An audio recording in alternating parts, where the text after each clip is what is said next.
people to go remotely because it was going to record through here. No. So if you ever wanted to, if we wanted to have somebody take part in the cast that couldn't be Let's present, close this. yeah, that would be nice. That way we can rest our arms. Yeah, gotta rest the arms. I hope this, if we do this right, this will be a blooper. Oh yeah, 100%. Yeah. 100%. Yeah. Oh hey, here's your cheesecake. Oh yeah. Give me my Strawberry. My piece. Yeah. Give me my strawberry. You take your Take regular, that one. You put that, And then you grab that one. I'm gonna grab this one. You're gonna tip I'm it. gonna tip it over onto my tray here, and everything's gonna be fine. Oh my goodness, it's glorious cheesecake. I love cheesecake. Okay. Right? All right. So, do we want to try to dive in here and Oh yeah. see what happens? We keep having interesting conversations without a mic going. Yeah. Now there's a mic going, and we're like, shit. Help. Help. See, that's why we're practicing, dude.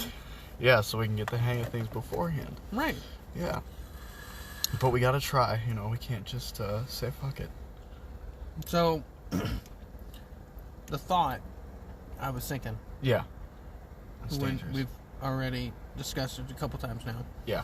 Is a way to use the Army's warrior ethos in a way to motivate yourself to keep going.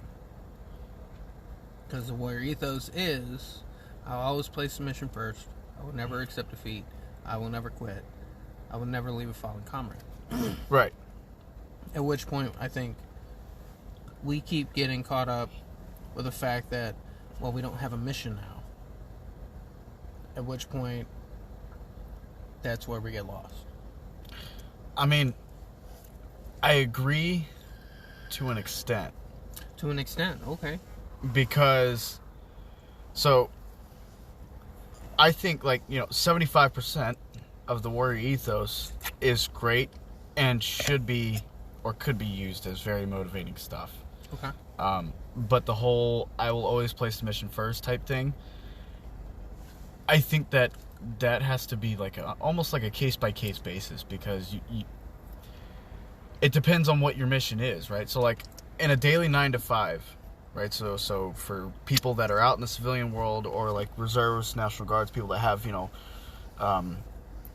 regular jobs most of the time, and then, whenever you go on active orders, you do Army shit or Navy shit or whatever. Your mission is to fucking get up and go to work. And, Right. Make money and take care of your family, whatever. Well, in the mental health side, sometimes you have to put that mission on hold and maybe not necessarily just, not go to fucking work, but you need to take a step back from it, maybe not be as involved in it, so that you can take care of yourself and your mental health. At which point, then you could probably make the argument that would then become your mission, and so that's what you're gonna put first. Self-focus. Right, and turn it into a self-focused thing.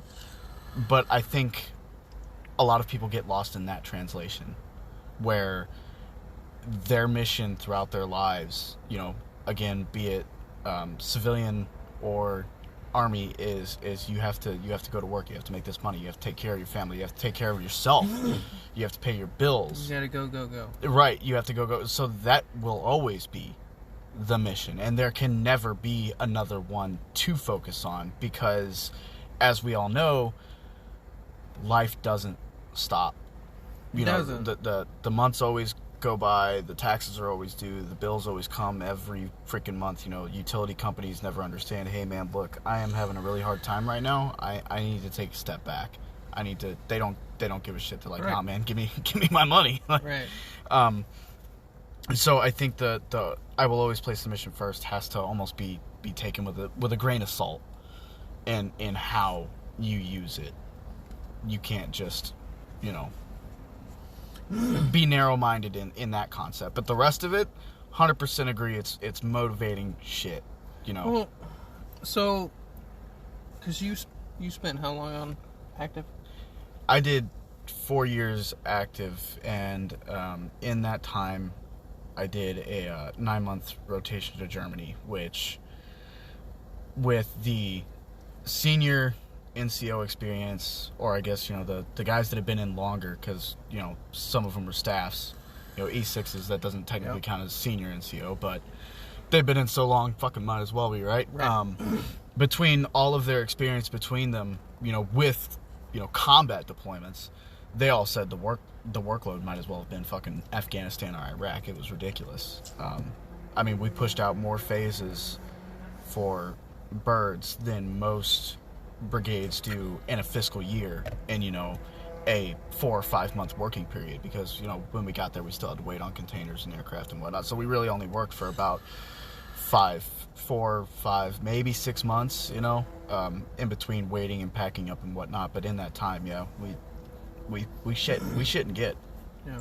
Well, because I've been in 20 as Right. of March. And you're reserve, right? And been reserved the whole time. Right. Minus whenever you got, deployed. Yeah. I've had a few guys call me a tampon. Oh, you get used once a month to stop the bleeding. Yep. Right up until it's, oh, hey, you're gonna be in Iraq. Yeah. And we'll let you know when you go home. About how long were your tenures? My first tour, 05 to 06, 12 months. Okay. And that's not including Mob Station. Yeah. I think it was 16? Damn. 18 Yeah, okay. That's months total. Yep. Because we spent a couple months down in Joplin at the home station. Mm-hmm. And then we finally got to Fort Dix, New Jersey. Fuck that place. Yeah, fuck New Jersey. Fuck New Jersey as a whole.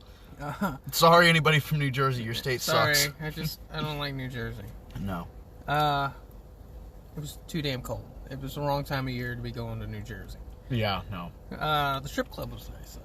The strip club was nice? Yeah, strip club was nice. That was on my second tour. Anyways, boots on ground was 12 months. Yeah. And then my second tour to Iraq was actually my platoon got to go home early, so we were there for 8 months. You lucky bastard. We were supposed to be there for a full year, and then that was 09 to 10, at which point they were starting to downgrade Yeah. soldiers and all that shit. Yep. So they're like, hey, we're going to be going home next month. Right. So I literally went home on leave in July, found out I had just been promoted, Neat. and then came back and we left in September. I think September. And then the next month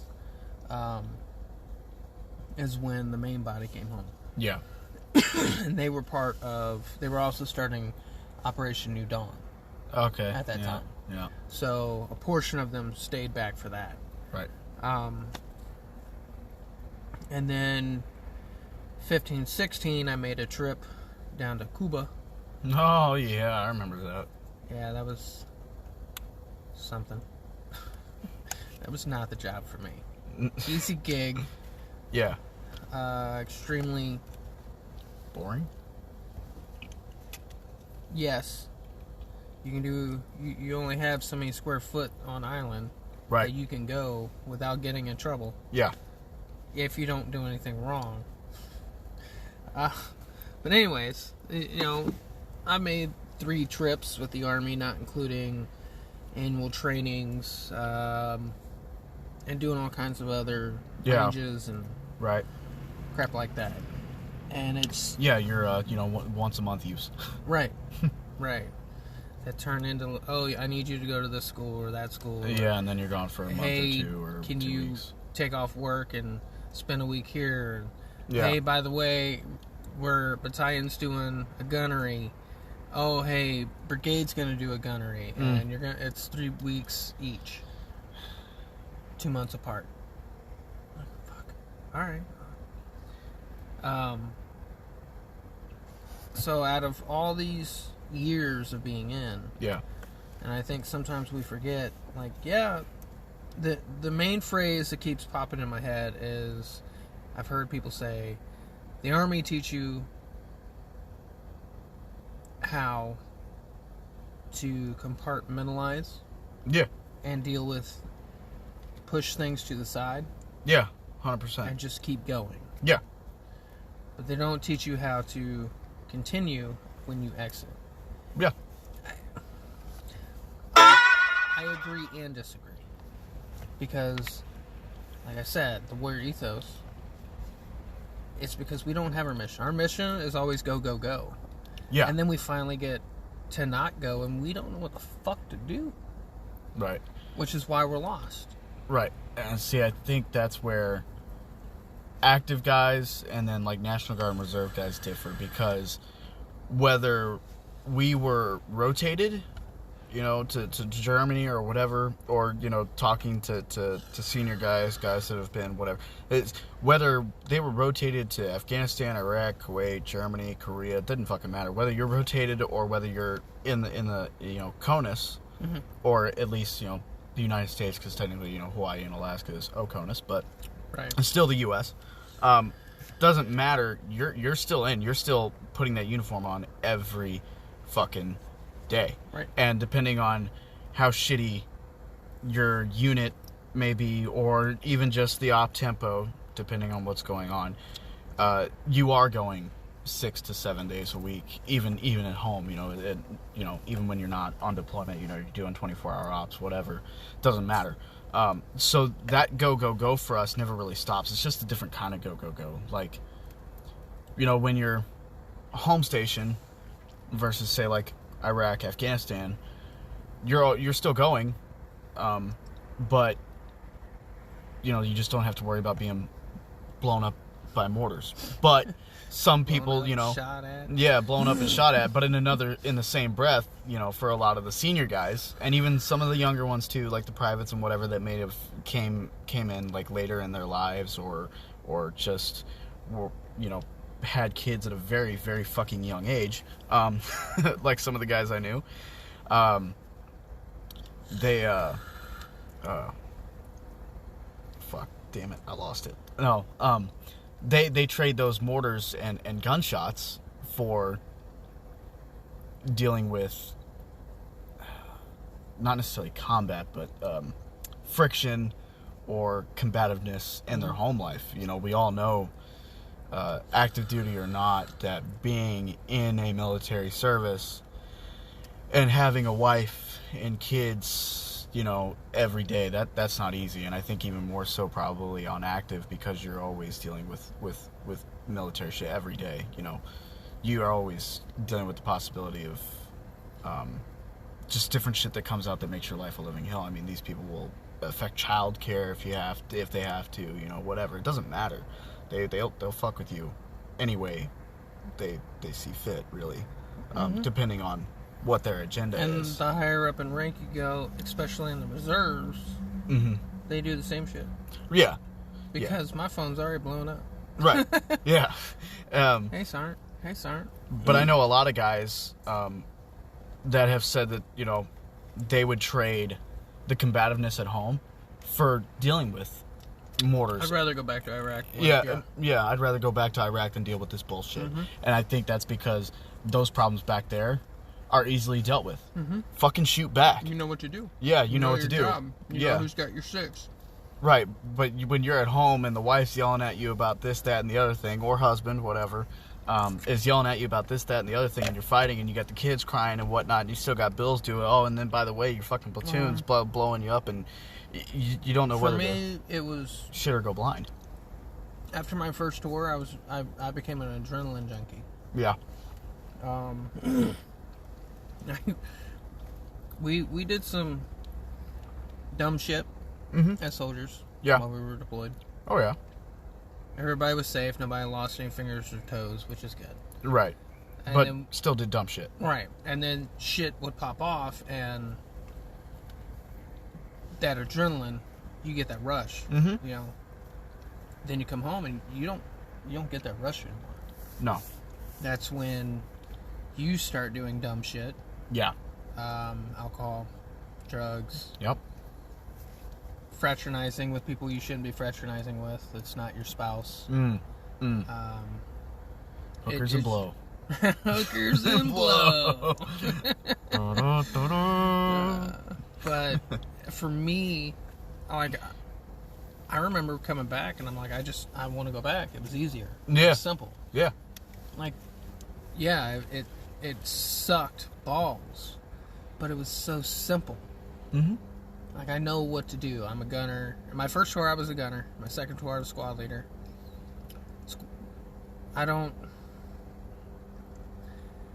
not very proud of my second tour, but because the only thing I can say is nobody died.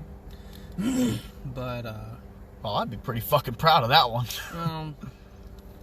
When your guys are wondering if anyone's going to kidnap me, hey, are we going to rescue his ass? No? Okay. I'm man enough to admit it was not my best. Not your best shining ever. No. No. At which point, coming back and dealing with that was major issues. I spent 3 years working on myself after that. Mm-hmm. It's just, it seems that every so often, and the longer I go in the military, I'll start kicking ass, and then something will throw me off. Yeah. And that's not, like, that's either military, civilian world, it doesn't matter which one it is. Something's thrown off. Right. You're kicking ass for a while, and the next thing you know, I've lost my focus. Yeah, there's a wrench thrown in the system. Right. And, which is actually being fired beginning of this year, in January. That actually got everything started with the disability. Right. And now I have my disability, which is awesome, but, you know, before I used to be able to say, it's the Army's fault, it's the Army's fault. Mm-hmm. And then I started the process, and now I'm dealing with the fact that, holy shit, it's the Army's fault. Yeah. I'm the way I am because of the fucking Army. What the fuck? Uh-huh. I was right? I don't know how to deal with this. Yeah. I don't know how to deal with this. It's, I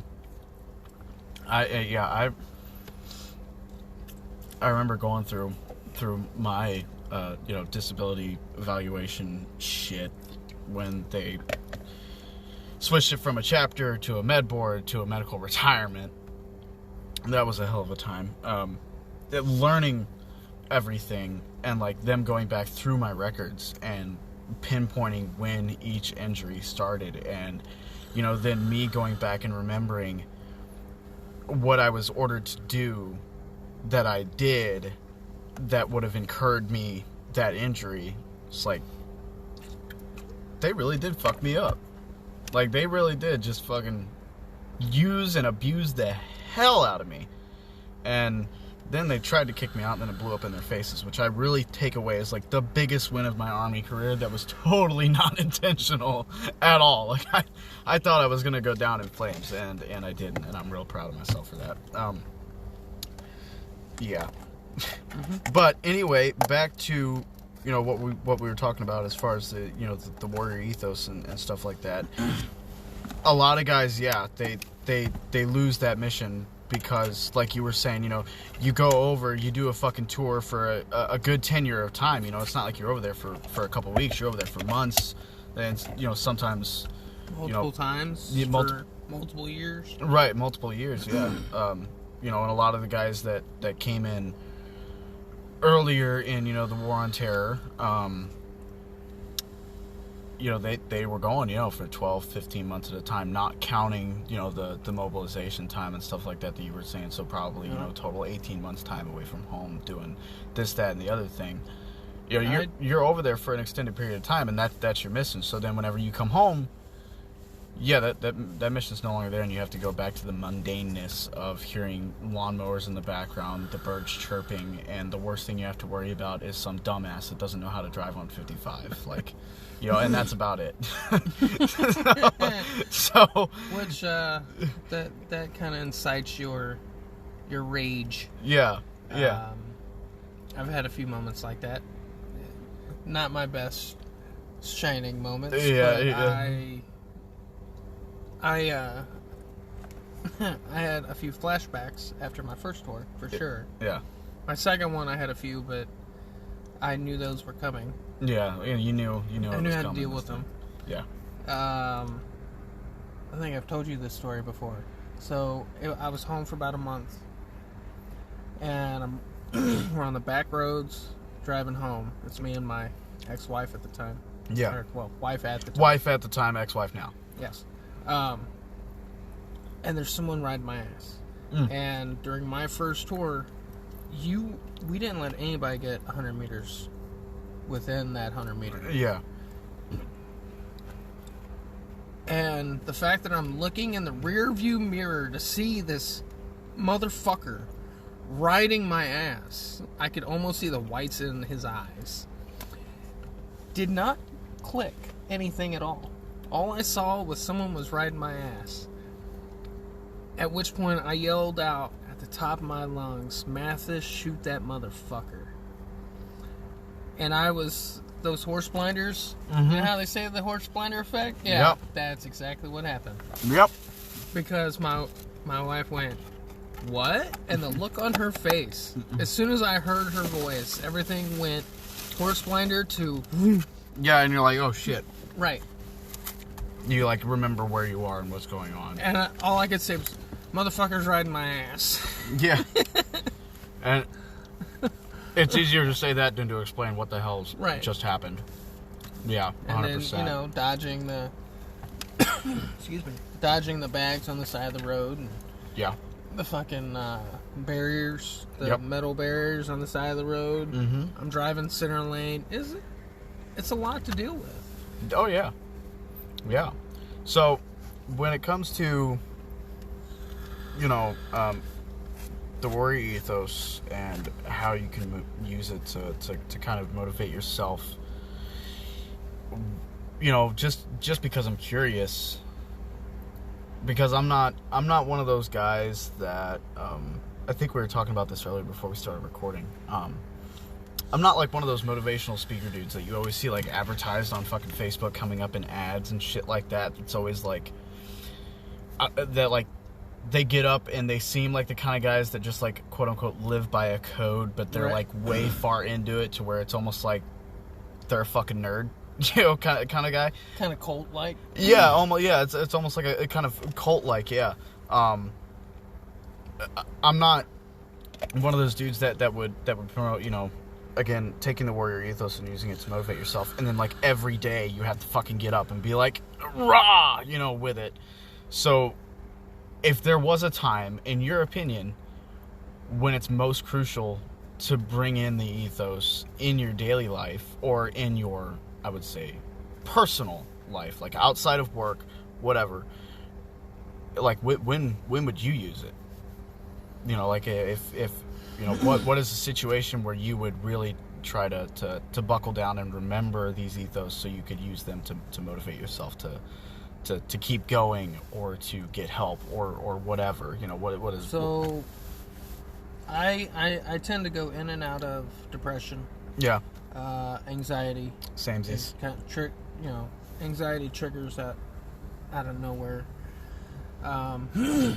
Actually, I think you were present for the last one. In the garage when I flipped out. Oh yeah. That was something from another job. That wasn't even military related. But yeah. That switch flipped. Yep, flipped. Yep. And there's nothing I could do to stop it. Yeah. So I kept walking away. Yeah. Old boy said that ass. So confidently. Totally unrelated, by the way. Like, maybe you guys will hear the story someday. Anyways, Well, actually it wasn't until you and I started talking about doing this podcast that I'm like, do they work? Could it work? Right. In my civilian life, because, you know, everybody expects military people to be professional and cool, calm, and collected at all times. We're not. No. We're Hell not. no. If anything, I would say by any stretch, we're some of the most professionally unprofessional motherfuckers you'll ever meet. If, like, we are going to sit there and, like, for instance, if I was at a range and I had bacon and I had a AR, I'm liking this, or something, and I had a suppressor, or other people will call it a can, I will be that guy that just for the hell of it will wrap the strip of bacon around the can and do however many mag dumps I gotta do to cook that motherfucker just perfectly. Let me know when you do that. I'm gonna try that shit. I've done it before, and it actually tastes really good, and it's very satisfying because you just get this is American. You know? I'm cooking bacon by shooting a gun. America. Yeah. I mean, that's the kind of things, you know, vets would do. Like, we have dark humor where, you know, we have, obviously this podcast is explicit. Like, we don't have a filter. We say it like it is or how we think. You know, if that means throwing a fuck in here or a shit in there, we're gonna do it. Right. So I would say we're professionally unprofessional. We're not gonna show up in a suit and tie, but when it comes to knowing our job and getting shit done, we're gonna get it done. You know, it may not be as streamlined as some people would like it to be, because sometimes that's just not how the world fucking works. Yeah. And I think more than anybody are exposed to that. Yeah. But we still get it done. Yeah. But yeah, you're right. A lot of people think military members are, you know, the most professional beings on earth, and we have all this money and we're financially responsible, and they don't expect us to have that switch next thing you know. It takes a lot of practice. A lot of practice. Oh, yeah. And I started talking to you about wanting to start podcasts, you know. Yeah. Like, I personally want to be a motivational speaker, you know. Yeah. I enjoy helping others. Right. At which point, like, I can see myself maybe someday standing on a stage and talking about something that I'm passionate about, and that will help vets, service members, people that aren't even in. I don't know. Yeah. Like, that's where I see. And then I hope you know that if I ever were to attend one of those and that happened, I'm going to be the guy that's going to have a bullhorn in the background going, "Do a flip," when you're on the stage. All right, fair enough. Please don't have me kicked out. If you do it more than 3 times. No, I'll just do it the one time, Okay. just for effect. After that, I'm done. I just want to do it one fucking time. Okay. But, and then, you know, as far as what I believe, you know, I'm not a very good Christian. Right. Because, you know, I don't go to church like I should. I listen to Joy FM. That's kind of my church right now. Yeah. It has been for a while. Yeah. And then, you know, you got your Minute in the Word at 6:30 in the morning and 8:30 in the morning. Yeah. And that's kind of what I do. And for me, like, I need to believe in something more than myself. At which point, because I believe in God, I believe God's calling me to start something to help others. Right. Which is why I was like, I think a podcast would be great. I have issues, and if I talk about my issues, maybe that'll help someone else say, hey, I can relate to that. Right. Different scenario, different story. But the values are kind of the same, yeah. What did you do? Right.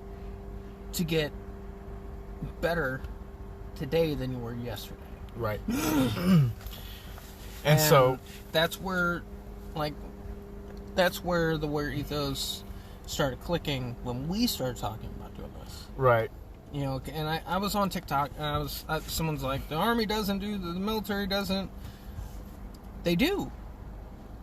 But it's up to us to actually make it work for us. Right. And I think an issue, what we have the most problem with is because we're out and we're trying to find what's our purpose. Yeah. What the fuck am I supposed to be doing? Yeah. What the hell do I do now? Yeah, and that's one thing that I still struggle with to this day. And even when I was in, I kind of struggle with it just because I'm a guy that I like go two ways, right? Like marijuana. Hell yeah. I'm a guy that I can go two ways. I can totally be like the rest of my family and fly by the seat of my pants, right? Like if you ever go on a vacation with my family, we usually don't figure out the time we're leaving. If it's like a local trip, we're like, say we load up the buggies and we're going to go out to St. Joe. We usually don't figure out what time we're leaving until the night prior. And that's when we load everything up and everything. Like, I mean, it's kind of a bum rush, fly by the seat of our pants. We'll talk about it and be like, yeah, this is the week we're going to go, months and months in advance, so everybody has time to get their machines ready, right? So I can do that. But then when it comes to certain aspects of life, as in, what the hell is my purpose? What the fuck am I supposed to be doing right now? I hate that uncertainty. And even then, the Army didn't really ever solve that because in the job that I was in, my MOS, I was always, I would talk to my buddies, and they would hear about where I came from, the things I did prior to coming in, and they'd be like, dude, like this is not the job for you. Like you need to be here. Like this is where you're supposed to be.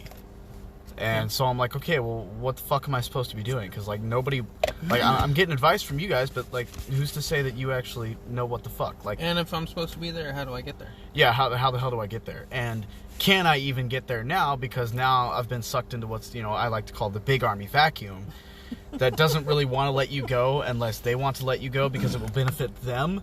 And that's a leadership thing right there. Though. Right. But also, Army does the same shit, but it's definitely a leadership thing. Oh, yeah. But, like, as far as, because I got sucked into the big Army vacuum, now I've had this wear and tear put on my body without proper care. Like, now can I even pass the rigorous things to get there? Because every fucking cool thing in the Army, you have to pass this and this and this and this. And, so now you're like, well, shit. And, of course, some people were like, well, you won't know until you try. And that's when I got the bug up my ass. And I went to go try. And then my leadership pulled their bullshit and decided to fucking put the bar on me. And that's what started my whole downhill slide that, again, ended up blowing up in their face. And now I get disability and everything, which not the way I wanted it to go down by any means. I wanted my shot to do what it was that I wanted to do. However, I didn't get it. And at that time, I kind of took it as a sign that the powers that be were just kind of pulling the strings and like, no, you don't need to go here. That was kind of like my end all be all sign of no, like. So you've had your fun. Yeah. Now it's time to go do something else. Right. Yeah. Now it's. And you got a little bit of regret there because you didn't get the opportunity. Right. You didn't get the full opportunity. No, I just I got the chance to again be part of the big Army, and which in that case I will say it was well, I don't know if I'd say like unfulfilling, but it was like it came up short, and there was a lot of shit, like shitty parts to it. But I also understand that everybody's experiences vary, and I will say that it almost seems, to me like a lot of people that are coming in what I've heard it called as, the new Army, a lot of them are having a lot of the same shitty experiences where like people that I talk to that are still my friends to this day, and we still talk and visit, that have been in for 18, 19, 20 plus years. Yeah. They're like, yeah, there's a lot of bad shit, lost some buddies, but let's have a beer, I'd do it again, right. And I honestly cannot say that the same. Like, part of me wants to believe that I would do it again just so I can meet those people again, because those people are awesome and they're still in my life. But part of me is like, fuck, that sucked. Like, I think I would rather take Satan's dick up my ass without the lube. So I got a buddy. Yeah. He called today. Okay. Yeah. old high school friend. Yeah. And here, over the past couple years, it's been... So if you could go back and redo... Personally, I don't care to go back. Yeah. Like, there are... Oh, there's the woman. Oh, boy. Hell yeah, lady. Thank you. I like those text messages. Oh, God. Ladies and gentlemen. I won't. Let's not. No, we divulge don't that need it. information. No, we're not going to divulge the information, whatever it was. But God, no. I don't need to know it. Yeah, but if you knew now what you know. Yeah, if you knew go then back, what you do now. What you do now. Same memory and everything. I don't really care to go back. Like, I've already been through that. Why would... Like, yeah, there's probably things I would change. Yeah, but you at do the same differently. time, why? Right. If I had that opportunity, why would I go back? Because I am who I am today because of the shit I've been through. Right. Good and bad.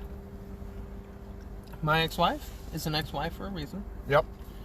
I've come to terms with that because she's the one that told me she wanted the divorce. Yeah, you gotta. Yeah. Nothing you At can which do about point, that one. That's outside my control. Yep. And you know what?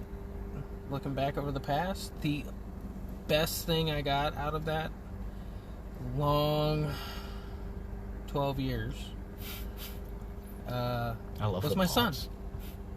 Yeah. Yeah, Spencer's cool as shit. I got my son out of it. Yeah. And now I got a bonus daughter. Yep.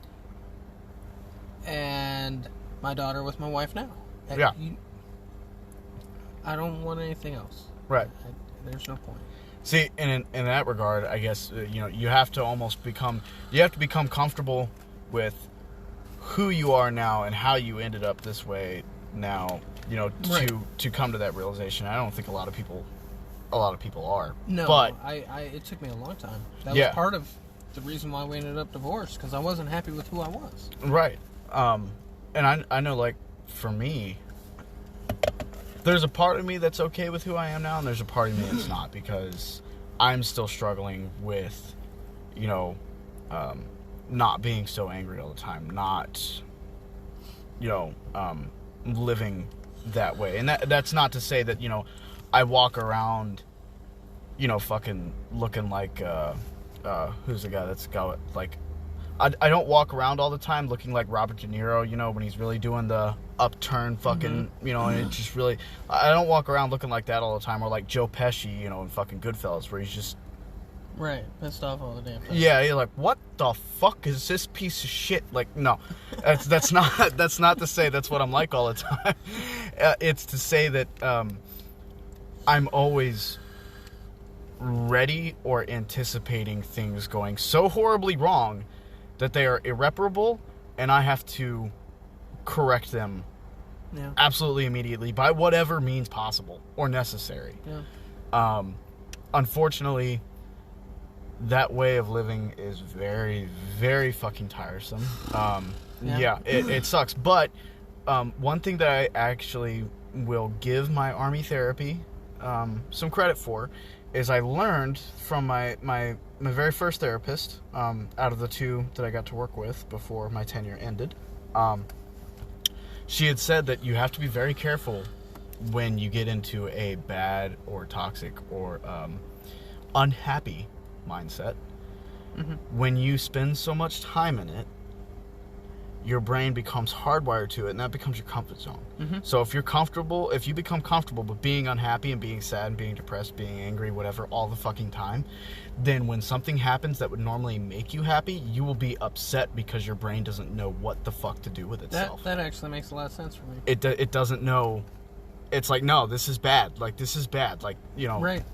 Like, it will not allow you to enjoy whatever this good thing is.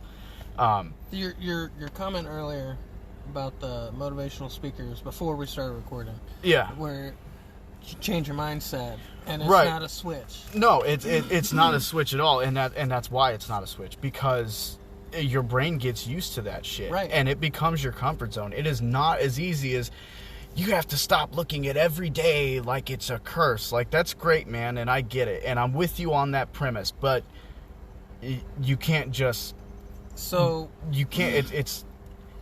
And that would be, like, faking it till you make it. And for me, I'm not a fake it till you make it guy. I have false motivation is better than no motivation, and then I get pissed off because I actually have motivation. Oh, yeah. I mean, that kind of guy. Yeah, I can see it, but for me, like, they say...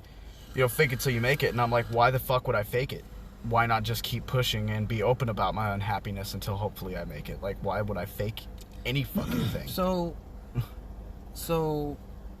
in regards to what those people say, and then your counter, because we both know the only way to repair anything, especially mentally, for your happiness, your joy, you know what? I feel great today. Yeah. And why? I don't know, and I'm not going to question it. It takes time. It took time to get to that negative mindset. Mm-hmm. It's going to take time to get back out, and which is it's worse off because you're having to counter yourself. Yeah. And it took me a long time. Like, I'm not typically a blame others kind of person. Right. Not typically.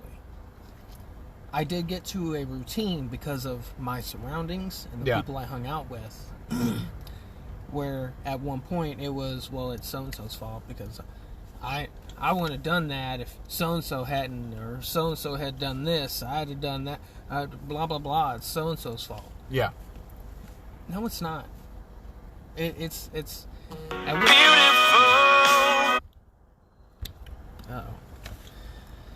at which point it's we need to take accountability of ourselves. Yeah. Hey, excuse me. Could you guys move? You're right behind my ground. Not oh, hell. Bad guys. We got moved right behind his garage. Anyway, well, there's beeping in the background. I agree with you. Yeah, it's not you do. I'm glad you're carrying on because I totally lost my train of thought. No, you're fine. Having to back up. You do everything that you do. But to counter that, I will say that, like, if you if for some reason, say something, say, okay, you got told to do a job, you got told how to do that job, and you didn't know how to do that job, but they told you how to do it so that you could do it, right? Mm-hmm. And then you did what you were supposed to do, exactly how the person that told you to do it told you to do it. Well, then the person that's over them comes to you, because they're also over you, and says, you fucked that up. Why is that fucked up? Well, yes, I am the one that did that. However, not to, give an excuse, but a reason. I hate when people always say, "Oh, it's bullshit excuse, bullshit." It's not. That's not everything's an excuse. Not always. It's a reason, and the reason would be is I didn't know how to do this. My supervisor, the guy that you're also over, told me how to do it, and I did it the exact way, verbatim to the letter of how he told me to do it. So if it is wrong, I apologize. I will fix it, but I need to know how you would like it done now because I only know what he did. So in that regard, technically it would be his fault because he told you the wrong way. Now, where you also have to look at things in an even broader or in more in-depth scope, whatever, is the way that, did he know how? Did the second guy know how to do it right? And that's why he told you to do it the fucked up way, right? He thought he knew how to do it. It's just a big fucking loop-de-loop-de-loop-de-loop that you can keep going round and round and round with that one. But I will. Tiring. Yeah, but I'm just saying, tiring. Not everything is always everybody else's fault. Yes, you have to have a self-accountability. Sometimes there are, times when it's like, well... I'm a dumbass. I did that. Yeah, but at the same time, you're the one that told me to fucking do it like that. Yeah. And I didn't know what I was doing beforehand, so... and I told you I didn't know what I was doing either. So, like, what do you want me to do, man? That's kind of... Yeah. So, warrior ethos. So, as far as, and I have spent most of my military career, Yeah. when something ends and trying to find a new mission. Yeah. What's my new mission? What's my new mission? What's Right. my new mission? What? And it's, for me, I feel like I've got fucking ADD. Yeah. Because, I want to do this or I want to do that. I'm doing it now. Right. You know, I'm working here. Yep. I'm still doing Army shit. Yep. You're still. I'm the interim. Yep. I submitted an application to go AGR. Yep. I want to be a stay-at-home dad and just fucking focus on me and the house and take care of the house. You know, not. There's so much going on. I don't know what to throw my attention to first. Right. So, and over the years, like, it's kind of like kids. Okay, you got multiple kids in one house. Yeah. Your significant other tells you, well, so-and-so's doing this. I'm not able to focus on that because this one won't shut the fuck up. Yeah. And it's the only way, like, I'm not trying to be an asshole, but when that's the again, that's blunt. is screaming. Yeah, that's blunt. When the loudest. Yeah. I have to quiet that before anything else. And that, let's be honest, in my head, I have to battle that internally every day, just so I can focus on what the hell my boss is telling me I need to do. Oh yeah, 100%. You have to, and that's where I would say that even, you know, back to the mindset thing. I remember a comment I wanted to have for that. So, changing your mindset, right? Anxiety, depression. Best way I've ever seen it fucking described in a little short video, which I'm sure anybody that hears this later, if we put it out in a blooper reel or whatever, I don't give a shit. They're going to know exactly the kind of audio that I'm talking about. I believe it was probably from a stand-up comedian, and several people have done TikToks with it. Anxiety and depression, how do those things go together? You're like, oh. I just heard that yesterday. Yeah, right? And what do you say? I'm afraid of the future. I can't accept the past. Like, you know, you have this constant fucking war with yourself going on 24/7 in your head, and now you're going to try to change your mindset. You talk about a, like, vertical fucking climb steeper than Everest, especially if you have other mental, I won't say illnesses, because yes, it is functioning abnormally, but people can be okay in those situations when they learn how to take care of themselves. So mental abnormalities, I guess would be a good way, it makes it even harder. So like for me, I have insomnia, adjustment disorder, which is basically like an amplifier to everything. So, and it's, of course, it's really only affects, you know, unpleasant things. But so a good way to describe it, you know, put it in perspective. When I got divorced, I've been married and divorced. When I got divorced, losing my ex-wife, who at the time, you know, she's the one that, you know, made the call, but then also made me be the one to have to file and pay. So it was a long fought out battle with myself trying to push through that. But anyway, when I lost my ex-wife, it felt like somebody had died. And that's like the grieving process that I was going through. Even though she was very much alive and being an ass, to put it lightly, mildly, it felt like she had died. And I was going through this extreme grieving process of like death. Right. So that's kind of like what adjustment disorder can do. This is a woman I expected to live the rest of my life with. Right. And I don't. Yeah, not even just like a year after our first wedding, or you know, just after a year of our marriage anniversary. Here we are, fucking, and I fucking gave it hell. You know, like what the fuck? Yeah. So it felt like death.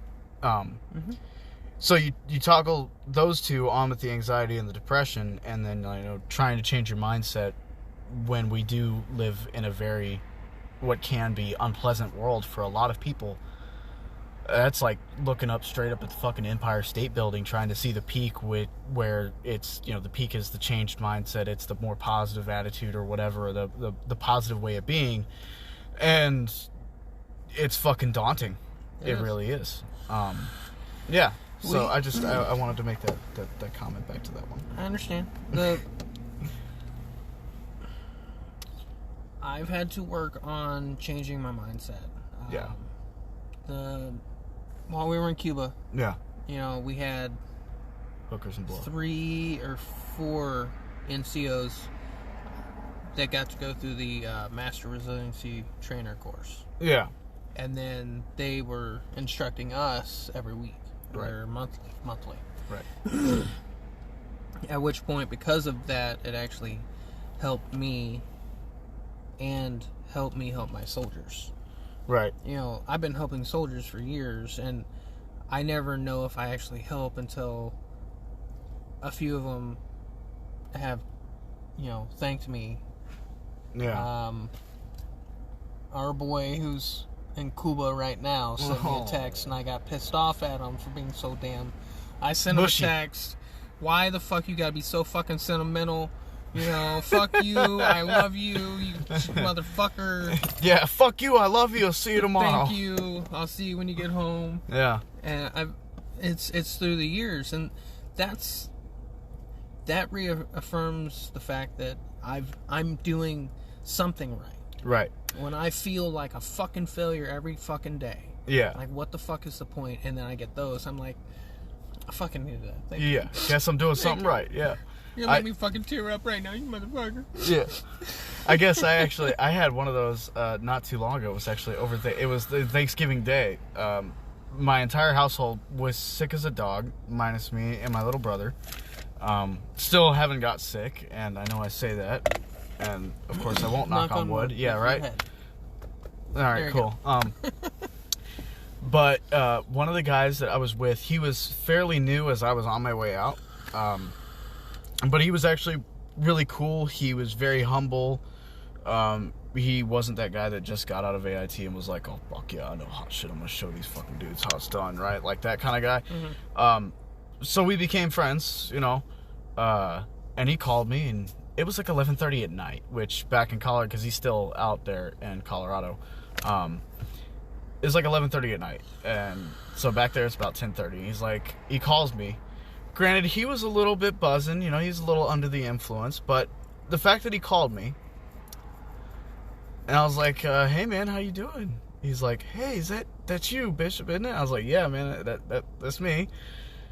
He's like, oh, dude, I was just, I'm having a few beers, and I was thinking about you, and I wanted to call you and say thank you, and, for everything you did for me, and my wife, and as much as you taught us, and you taught me. I still use that stuff a lot, and I wish you were here, man. I really do. I mean, I'm happy for you. You're out now, and that you get to be with your family and everything, but I still, part of me wishes you were here, but I just wanted to call and say thank you. I was like... I love you too. Hell yeah, man! I did something right. And that's the thing. For the record, I guess it really doesn't matter for me. Even if this, goes out, which I feel like at some point it will, because it's too good of too good of a recording not to. Recording for 53 minutes, and it's still be working right now. Shh! Don't put that out. That out loud. Wait a minute. Edit that. Right, this loud clap. Edit that shit. No, that shit's staying now. Damn it. So I have to pull out the claps. I never made it to a official, what would have been recognized as a leadership position as an NCO. I was a specialist, and I stayed a specialist until, I got out. Once I made specialist, that was as high as I went. So to hear somebody that was below me, but also tell me when I was not a team leader or a squad leader, tell me that I taught them things that they used and that I helped them and still help them to this day get through things, and that they bounce things off of me and ask me for advice, even though I'm not in anymore. I am not, a part of their team anymore. I don't wear that uniform anymore. Mm-hmm. But for them to tell me call me random as hell. Like I haven't talked to this motherfucker in months, and like months, like greater than 6 months. And for them to randomly call me and tell me like, I was thinking about you. Thank you. You know, Right. all that stuff. Like that was like, it was one of those things where, you know, you just do the old like, you know, fucking 90s. Hell yeah, bro. I We mean, got 5 minutes. oh wow, heads up. So it only lets us record for an hour. That's good to know. That is good to know, but that kind of tells us what our max is for. At least for recording on here. Yeah, that's Hopefully pretty nice. this sounds good. I really hope so. That's All right. So let me try and sum up. yeah, sum this shit up. So as far as using the word ethos Yeah, in your regular life is how I'm going to phrase that. yeah, okay. Okay, I like it. because if we put this out there, you got service members that are active duty, you got Yep. reservists, National Guard, Then you got your former guys. and former guys. And there's still more to learn from here. But at the same time, the only way I can see to use the word ethos in my civilian life, my regular life, is whatever it is that you find passionate.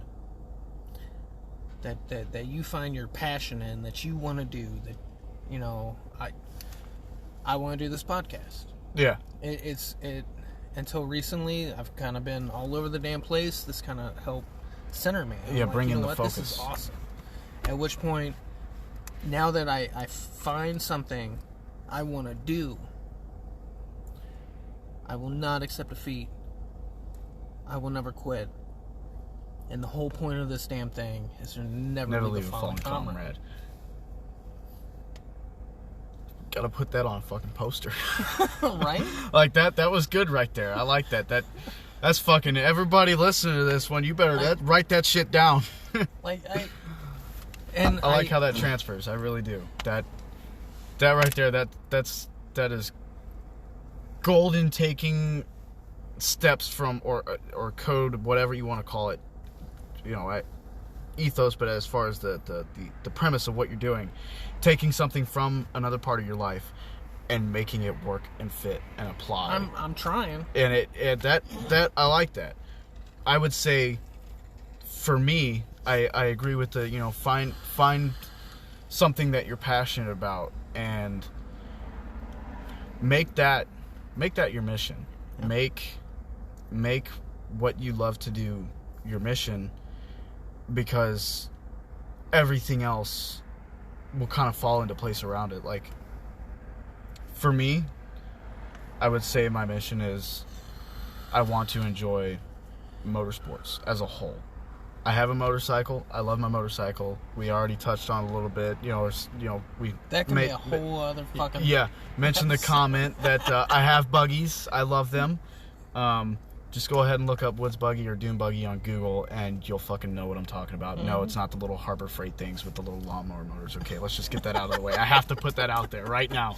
So I'm a huge motorsports enthusiast. So when my mission is to enjoy motorsports, everything else falls into place. That's what keeps me going. That keeps me... At which point you're serving others around you who want to get into it, that are already into it. Yeah. Hey, I have this problem. Oh shit, I can help. Yeah, I can help you. I can fix that. Yeah, you know, and then it's a network, and you kind of take care of each other, and it keeps everything kind of centered, because you're living, you are existing and pushing through all the bullshit for that mission. Yeah. And for you right now at this moment in time, and that's the other thing I want to add in real quick, is you can change your mission multiple times. It's okay to have different passions. For some of you, that might make it difficult because you're scatterbrained as fuck. I get it. But, like, right now my mission's enjoying motorsports. In 5 years, my mission might be trying to be a good new dad. You know, whatever. It's okay to make different things your mission. But just don't lose the translation. And that's been, like, the first episode or recording for Life is a Bitch. Get a helmet.